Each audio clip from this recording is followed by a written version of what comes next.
وأحسن الشريعة محمد خير الأنام أشهد أن لا إله إلا الله وحده لا شريك له وحده وأشهد أن محمدا عبده ورسوله خير الأنبياء اللهم صل وسلم وبارك على سيدنا محمد وعلى آله وصحبه أجمعين أما بعد فيا أيها الناس اتقوا الله حق تقاته ولا تموتن إلا وأنتم مسلمون. Hadirin sidang Jumat rahimahullah, pada kesempatan Jumat yang mulia ini kami mengajak khususnya kepada kami pribadi dan kemudian kepada sidang Jumat rahimahullah, marilah kita meningkatkan takwa kepada Allah Subhanahu wa taala, takwa dalam arti menjalankan segala apa yang diperintahkan oleh Allah dan Rasul-Nya dan menjauhi segala apa yang dilarang oleh Allah dan Rasul-Nya.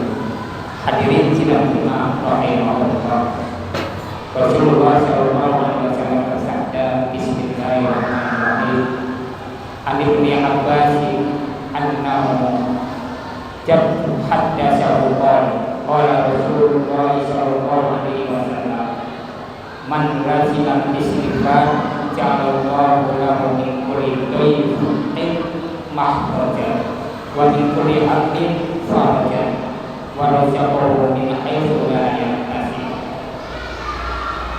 Ibnu Abbas radhiyallahu anhu menyampaikan bahwa Nabi Muhammad sallallahu alaihi wasallam bersabda, siapapun yang senantiasa beristighfar, maka Allah Subhanahu wa taala pasti akan selalu memberikan jalan keluar dari setiap kesempitan dan lapangan dari segala kemudahan, serta Allah Subhanahu wa taala akan memberikan rezeki kepadanya dari arah yang tidak disangka-sangka. Hadis riwayat Abu Dawud. Hadirin sidang Jumat rahimahullah, di dalam Islam salah satu cara biasanya dilakukan oleh seseorang ketika melakukan kesalahan adalah membaca istighfar astagfirullahaladzim, yaitu memohon ampunan kepada Allah Subhanahu wa taala atas kesalahan yang telah dilakukannya. Kata istighfar berasal kata ghafara yaghfir, bermakna mengampuni atau memaafkan. Di dalam kamus Al-Munawwir, istighfar mempunyai makna mengampuni, menutupi, memperbaiki, dan mendoakan. Rasulullah SAW bersabda, sesungguhnya istighfar itu selalu meliputi hatiku, dan sungguh aku selalu memohon ampun kepada Allah setiap hari sebanyak 100 kali. Hadis riwayat Muslim.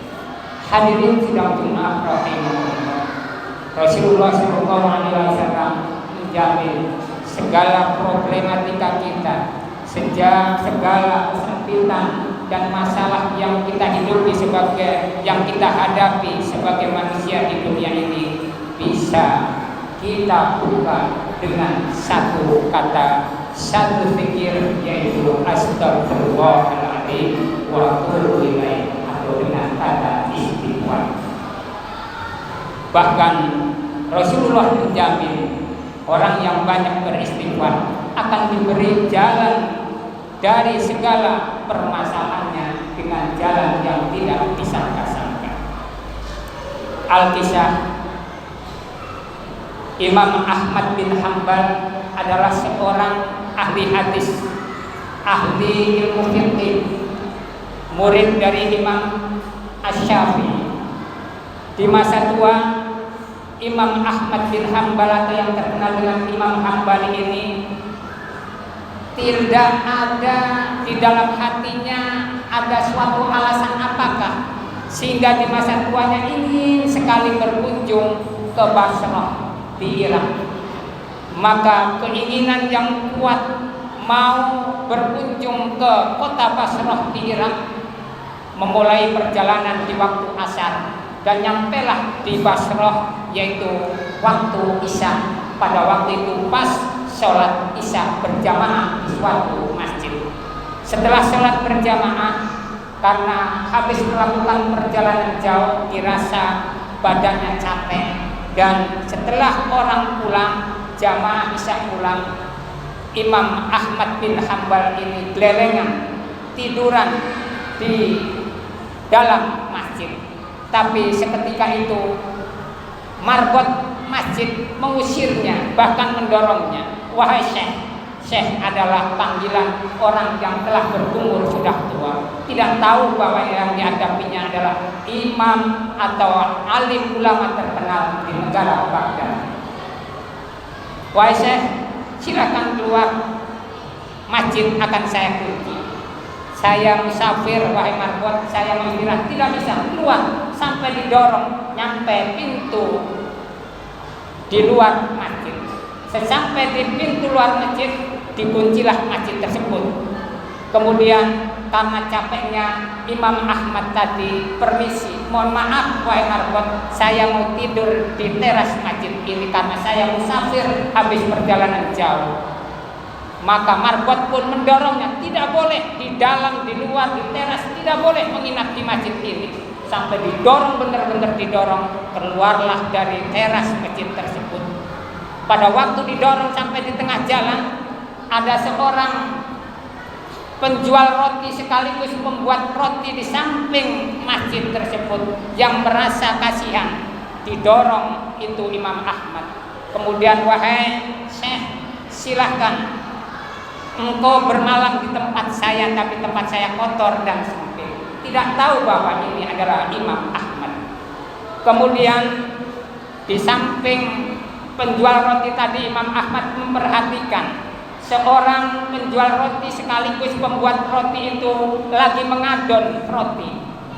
Pada waktu mengadon roti, mulutnya komat kamit selalu membaca astagfirullah, astagfirullah. Menaruh garam, menaruh bumbu roti tersebut dengan memperbanyak istighfar, astagfirullah, astagfirullah. Menaruh tepung, gandum, dan sampai jadinya roti tersebut selalu beristighfar. Penasaran Imam Ahmad, wahai penjual roti, sudah berapa lamakah engkau membaca istighfar, dan apakah ini kerjaanmu setiap hari, membaca selalu dalam kegiatan beristighfar kepada Allah? Betul wahai Syekh, saya sudah 30 tahun melaksanakan seperti ini, istiqomah dengan selalu membaca istighfar dalam setiap pekerjaanku. Kata Imam Ahmad, terus apa keajaiban istighfar? Wahai Syekh, selama 30 tahun saya memohon kepada Allah, seolah-olah tidak ada permohonanku yang tidak dikabulkan oleh Allah. Hampir semuanya dikabulkan oleh Allah. Luar biasa, kata Imam Ahmad. Tapi wahai Syekh, ada satu permintaanku yang belum dijabah oleh Allah. Kata Imam Ahmad, apakah itu? Saya merindukan, walaupun saya belum pernah ketemu, belum pernah berjumpa, tapi melihat kisah dan ceritanya saya rindu pengen ketemu Imam Ahmad bin Hanbal atau Imam Hanbal. Seketika itu hadirin sekalian, Imam Ahmad membaca takbir Allahu Akbar. Sungguh kekuatan istighfar.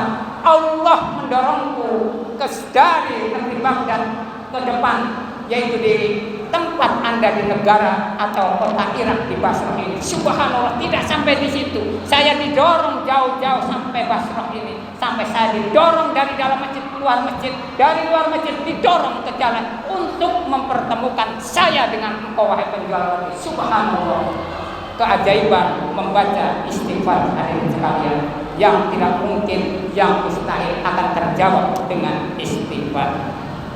Hadirin sidang Jumat rahimahullah.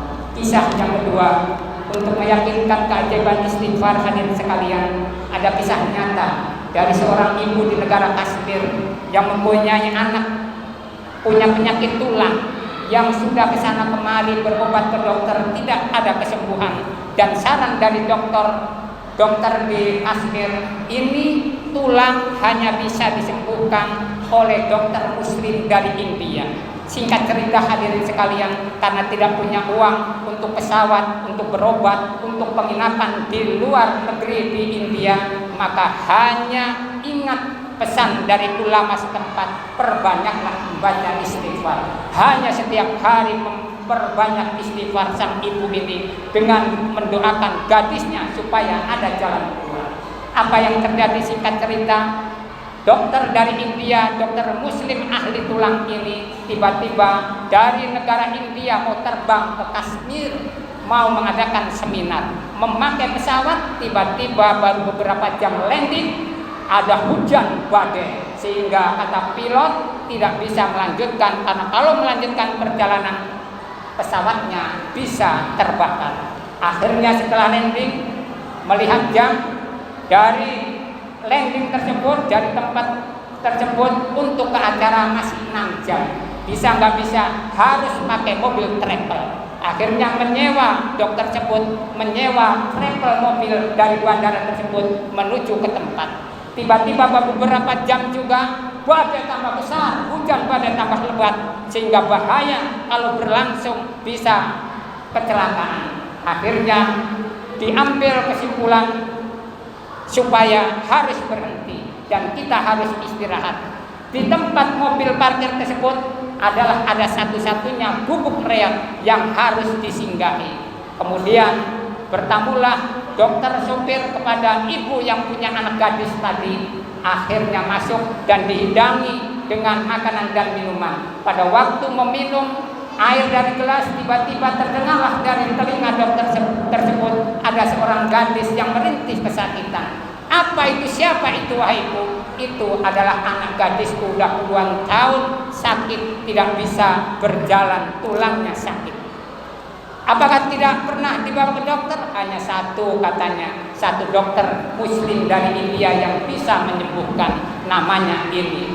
Bertakbirlah dokter tadi, subhanallah, Allah Akbar, Allah mengirim saya dari negara India untuk mengadakan seminar, diiringi dengan badai yang begitu besar. Hanya satu kata, untuk menyembuhkan anak gadismu dengan pengobatan yang gratis. Dan alhamdulillah setelah diobati, anak gadis tersebut normal kembali, bisa berjalan kembali. Dahsyatnya seorang ibu mendoakan anaknya dengan kekuatan istighfar. Astagfirullahaladzim. Mudah-mudahan hadirin sekalian, kita sebagai umat Islam yakin dengan sabda Rasulullah SAW, tidak ada yang mungkin, tidak ada yang mustahil di dunia. Akan terkabulnya doa yang mungkin bagi kita sulit, tapi bagi Allah mudah dengan istighfar. Mudah-mudahan kita bisa membaca istighfar dengan istiqomah, dan selalu doa-doa kita akan dijawab oleh Allah Subhanahu wa taala.